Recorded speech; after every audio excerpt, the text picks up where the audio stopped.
మహాగణాధిపతయే నమః. ఓం గురుభ్యో నమః. ఓం శ్రీమాత్రే నమః. పరమేశ్వర స్వరూపమైనటువంటి జ్యోతిష, వాస్తు మరియు ఇతర అనేకమైనటువంటి శాస్త్రములను మనకు అందించినటువంటి మహర్షులకి నమస్కారం. హయగ్రీవ హయగ్రీవ హయగ్రీవేతి యో వధేత్తస్స నిస్సరతేవాణి జహ్నుకన్యా ప్రవాహవత్. అరుణాం కరుణాతరంగితాక్షీం ధృతపాశాంకుశపుష్పబాణచాపాం అనిమాదిభిరావృతాం మయూకైః అహమిత్యేవ విభావయే భవానీం. శ్రీమాత్రే నమః. ప్రేక్షకులకి ఆ లలితాంబిక అమ్మవారి యొక్క అనుగ్రహం పరిపూర్ణంగా కలగాలని మనస్ఫూర్తి కోరుకుంటూ మనం ఈరోజు ఈ వార ఫలితాల్లో 23 ఫిబ్రవరి నుంచి మార్చి 1వ తేదీ వరకు ఉన్నటువంటి గ్రహస్థితి ఏ విధంగా ఉంది, మరియు ఈ గ్రహస్థితి మూలంగా ద్వాదశ లగ్నముల వారికి, లగ్నం తెలియని వారు రాశిని చూసుకోండి, ఎటువంటి శుభ ఫలితములు జరగనున్నాయి, ఏ విషయాల పట్ల జాగ్రత్త వహించాలి, మరియు ఏ పరిహార మార్గం చేసుకోవాలి. దీంతోపాటు ఇప్పుడు మనకు నెక్స్ట్ కొత్త సంవత్సరం రాబోతుంది కాబట్టి విశ్వవసునామ సంవత్సరం, నెక్స్ట్ శని మార్పు వల్ల ఎవరెవరికి అంటే ఈ ఎప్పుడైతే శని మారుతాడో కొంతమందికి ఏలినాడు శని, కొంతమందికి అర్ధాష్టమి శని, కొంతమందికి అష్టమి శని వస్తుంది. వాటి గురించి, వాటి ప్రభావం ఎక్కువగా పడకుండా ఉండాలి అంటే రెగ్యులర్గా ఏమి చేసుకోవాలనేది వీడియో ఎండింగ్లో చెప్తాను. ఎండింగ్ వరకు వీడియో చూడండి. అయితే ఈ విషయాలు చెప్తుంది నేనైనప్పటికీ కూడా చెప్పేస్తుంది సాక్షాత్ లలితామ్మవారికి భావిస్తూ ఒక్కొక్క లగ్నం గురించి మనం తెలుసుకుందాం. మకర లగ్నము, మకర రాశి. మకరం వారికి కనుక చూసుకున్నట్లయితే ప్రధానంగా ఇక్కడ రాశిలో రాశినాథుడు ఎవరైతే ఉన్నారో, మకర రాశి కారకుడు ఎవరైతే ఉన్నారో, అధిపతి 2వ స్థానంలో రవితో కలిసి ఉన్నాడు. కాబట్టి ఇది కొంచెం ఫైనాన్స్ రిలేటెడ్ సంబంధించిన విషయంలో, మెడికల్ లేదా ఆరోగ్య సంబంధించిన వాటి మూలంగా కొంతవరకు ధనయోగాన్ని ఆ రంగాల్లో వ్యాపారంలో ఉండేవారికి ఇవ్వనుంది. కాకపోతే 3వ స్థానంలో శుక్రుడు ఉన్నందుకు కొంచెం ప్రేమించిన వారితోని ప్రేమ వ్యవహారాలకు సంబంధించిన విషయంలోని కొద్దిగా స్ట్రెస్ చూపిస్తుంది. అక్కడ ఈ యొక్క విషయంలో కొంత జాగ్రత్తగా ఉండండి. అలాగే ఇక్కడ 4వ అధిపతి ఎప్పుడైతే 6లో ఉన్నాడో కొంచెం హోమ్ లోన్స్ తీసుకోవడం, ఇవ్వడము, లేనట్లయితే ఈ వివాదాస్పదమైనటువంటి ల్యాండ్స్, వివాదాస్పదమైనటువంటి వాటిల్లోని కొంచెం జాగ్రత్తగా ఉండండి. అంటే అనవసరంగా వివాదాస్పదమైన ల్యాండ్స్ తీసుకుని ఇట్లాంటివి చూపిస్తుంది. కాకపోతే ఈ వారం కాస్త మకరం వారు ఏదైనా ప్రాపర్టీ తీసుకునేటువంటి ప్రయత్నం ఫలిస్తుంది, అందులో ఎటువంటి సందేహం లేదు. అలాగే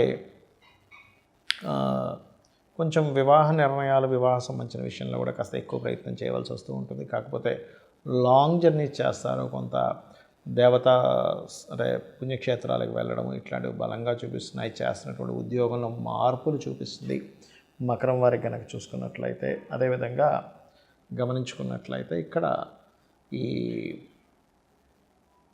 5-3 అధిపతుల యొక్క పరివర్తన కూడా కొంతవరకు సంతానం గురించి, సంతానాన్ని విదేశాలకు పంపించే ప్రయత్నం ఫలించడము, సంతానం గురించి కొంత స్ట్రెస్ అవ్వడము, ఇటువంటివి బలంగా చూపిస్తుంది. బట్ ఏదైనప్పటికీ కూడా మీకు ఫైనాన్షియల్గా మరింత గ్రోత్ రావాలి అంటే ఎక్కువగా సూర్య నమస్కారాలు చేసుకోండి. ఉద్యోగ సంబంధించిన విషయంలో మార్పులు కనబడుతున్నాయి అనుకున్నాను కాబట్టి ఆ యొక్క విషయంలో ఎక్కడా ఇబ్బంది కలగకుండా ఉండాలి అంటే లలితా సహస్రనామాల్లో ఓం మాణిక్య మకుటాకార జానుద్వయ విరాజితాయై నమః అనే నామస్మరణ చేయండి, ఖచ్చితంగా బాగుంటుంది.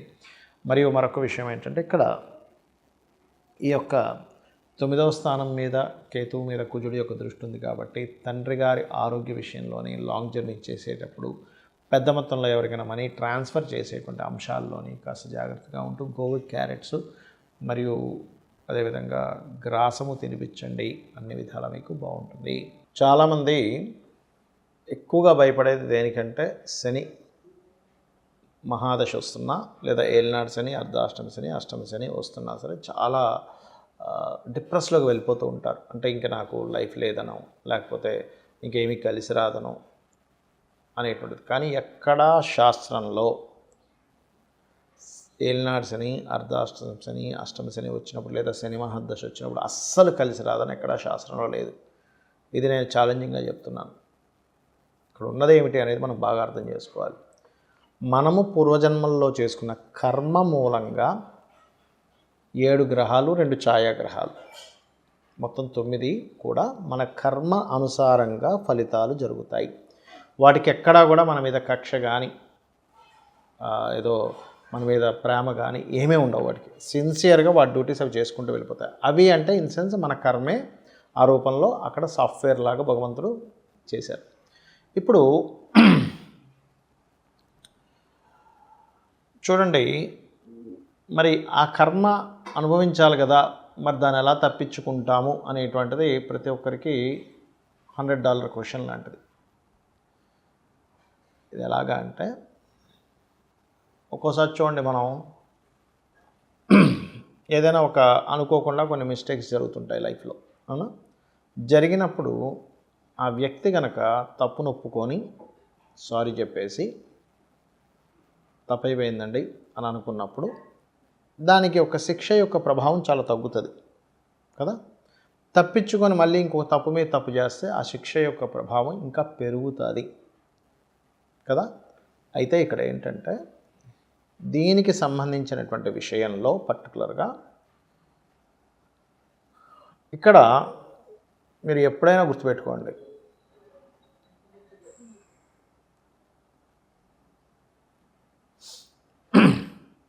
ఈ కాంబినేషన్ ఏలినాడు శని, అర్ధాష్టమ శని, అష్టమ శని వచ్చినప్పుడు కొన్ని జాగ్రత్తలు తీసుకుంటే దీని నుంచి బయటపడతారు. ఎలాగా అంటే, 12వ స్థానంలో, అంటే చంద్రుడి నుంచి 12వ స్థానంలో శని సంచారం జరిగేస్తారు. దాన్ని ఏలినాడు శని ప్రారంభం అంటారు. రాశిలోకి వస్తే మధ్యలో ఉందంటుకుంటారు, 2లోకి వస్తే కుటుంబ స్థానం, ధన స్థానంలోకి వచ్చిందంటారు. కాబట్టి 12లో శని కనుక ఎవరికైనా ఉంటే ఇన్వెస్ట్మెంట్స్ చేసే విషయంలో జాగ్రత్తగా ఉండండి. రాశిలో సంచరించేటప్పుడు పోస్ట్పోన్ వర్క్ చేయకండి. ఏ వర్క్స్ కూడా పోస్ట్పోన్ చేయడం వల్ల అక్కడ ఇబ్బంది పడతారు మీరు లైఫ్లో. 2వ స్థానంలో ఉన్నప్పుడు మీకు మనీ రిలేటెడ్ మ్యాటర్స్ విషయంలో, ఎవరికైనా ధనం ఇవ్వడం తీసుకునేటువంటి విషయంలో జాగ్రత్తగా ఉండండి. ఇది ప్రధానంగా మీరు జాగ్రత్త పడవలసిన అంశాలు శనికి సంబంధించిన విషయంలో. Okay, right. ఇక రెండవది ఏంటంటే, ఇక్కడ గమనించుకున్నట్లయితే అర్ధాష్టమ శని నడుస్తుందంటే 4లో శని జరిగేటప్పుడు వాహనాలు, గృహాలు కొనుగోలు చేసేటప్పుడు లేదా కన్స్ట్రక్షన్ చేసేటప్పుడు కొంత జాగ్రత్తగా ఉండండి. ఇక అదే అష్టమ శని అన్నప్పుడు విషయాలు లేట్ అవుతూ ఉంటాయి. ఇవన్నీ ఎందుకు అవుతుంటాయి? మరి ఇలాగే జరగాలంటే మీ పర్సనల్ చార్ట్లో కనుక మహాదశ, అద్భుతమైన మహాదశ, అద్భుతమైన అంతర్దశ నడుస్తున్నప్పుడు ఇవి యాజ్ ఇట్ ఈజ్ ఇలాగే అనుభవించాలని లేదు అనేది విషయం మీరు ఫస్ట్ గుర్తుపెట్టుకోండి. మరి దీనికి పరిహారం ఏమిటి? చాలా సింపుల్గా ఒక 5 స్టెప్స్ చెప్తాను. ఈ 5 స్టెప్స్ కనుక మీరు పాటించగలిగితే 100% కూడా మీరు కర్మ యొక్క ప్రభావం మీకు మీరుగా అనుభవించడం ద్వారా కొత్తగా మీకు ప్రభావం అనేటువంటిది పడదు. ఏమిటవి? 1, ఎవరికైనా సరే శని యొక్క ప్రభావం తీవ్రంగా ఉంది, మీ జన్మజాతకంలో పూర్వజన్మ కర్మ వల్ల ఆ రకంగా ఇబ్బంది పడుతున్నారు అనుకునేటువంటి వారు మొట్టమొదటిగా మీరు చేయవలసింది ఏంటంటే, ఎక్కువగా నిద్రపోకూడదు. అంటే ఎప్పుడు రాత్రిపూట నిద్రపోకూడదని కాదు, పగటిపూట ఎక్కువగా నిద్రపోకండి. అది ఎవరు ఈ యొక్క విషయం అందరికీ వర్తించదు, స్త్రీలకి వర్తించదు. ఎందుకంటే పొద్దున్నే లేచి వాళ్ళ ఇంటి పనుల్లో ఉండి మధ్యాహ్నం ఒక అరగంట పడుకోవాలనుకుంటారు. చిన్నపిల్లలకు వర్తించదు. అంటే 3 సంవత్సరాలు 5 సంవత్సరాల పిల్లలు ఉంటారు, వాళ్ళకి వర్తించదు. బాగా ఏజ్డ్ పర్సన్స్, 60 దాటిన వారు, 60, 70, 80, 90 ఏళ్ళు ఉంటారు, వాళ్ళకి ఎనర్జీ సరిపోదు. అలాగే రోగిష్ఠులకి వర్తించదు ఈ రూలు. యువకులకి అంటే ఒక 15 ఏళ్ల వయసు నుంచి దాదాపుగా ఒక 55 ఏళ్ల వయసు వరకు కూడా, అంటే నడి వయసు ఉంటుంది 50, 55 అంటే, అలాంటి వారికి మాత్రం ఈ రూల్ వర్తిస్తుంది. వీరు ఎక్కువగా నిద్రపోతున్నారు మధ్యాహ్న సమయంలో అంటే శని ప్రభావం పెరుగుతుంది వీళ్ళ మీద. Okay, right. ఎందుకంటే మీరు పాట ఒకటి ఉంది, మత్తు వదలరా నిద్ర మత్తు వదలరా, ఆ మత్తులోన పడితే గమ్మత్తుగా చిత్తవుదురా అనేటువంటిది ఎన్టీ రామారావు గారిది, ఒక ఓల్డ్ సినిమాది. అంటే ఏంటి? నిద్ర మత్తు కూడా మనల్ని ఇబ్బంది పడుతుంది, గుర్తుపెట్టుకోండి. ఇక రెండవది, ఉదయము సాయంత్రము దేవతారాధన, దేవుడికి దీపం పెట్టడం, ఏదైనా ఆలయానికి వెళ్ళడం కనీసం ఒక్కసారైనా రోజుకి చేస్తూ ఉంటే మీకు పాజిటివ్ ఆరా, దేవతా సంబంధించిన ఆరా ఎప్పుడైతే మీకు కంటిన్యూస్గా ఉంటుందో నెగటివ్ ఆరా అనేటువంటిది మీకు ఎంటర్ అవ్వదు లోపలికి, గుర్తుపెట్టుకోండి. 2. ఇక మూడవది, మీకు దగ్గరలో గోశాలలు కనుక ఉన్నట్లయితే గోవులకు వెళ్ళి చక్కగా గోధుమ రవ్వ, బెల్లము ప్రధానంగా గోవుకు పెడుతూ ఉండండి శనివారాలు. ఇక మరొక పాయింట్ ఏంటంటే, మీకు దగ్గరలో శివాలయం కనుక ఉన్నట్లయితే వీలున్నప్పుడల్లా కూడా శనివారం నాడు ఆయిల్ని, దీపారాధనకు వాడే ఆయిల్ని అక్కడ దానంగా ఇవ్వండి. దీపారాధనకు వాడుకోమని టెంపుల్లో ఇచ్చేసేవచ్చు, తీసుకుంటారు కూడా దీపారాధనకు భగవంతుడి కంటే. అలా గనక చేసినట్లయితే, ఈ పాయింట్లు చేసినట్లయితే నేను చెప్పినటువంటివి ఖచ్చితంగా దోషం పోతుంది.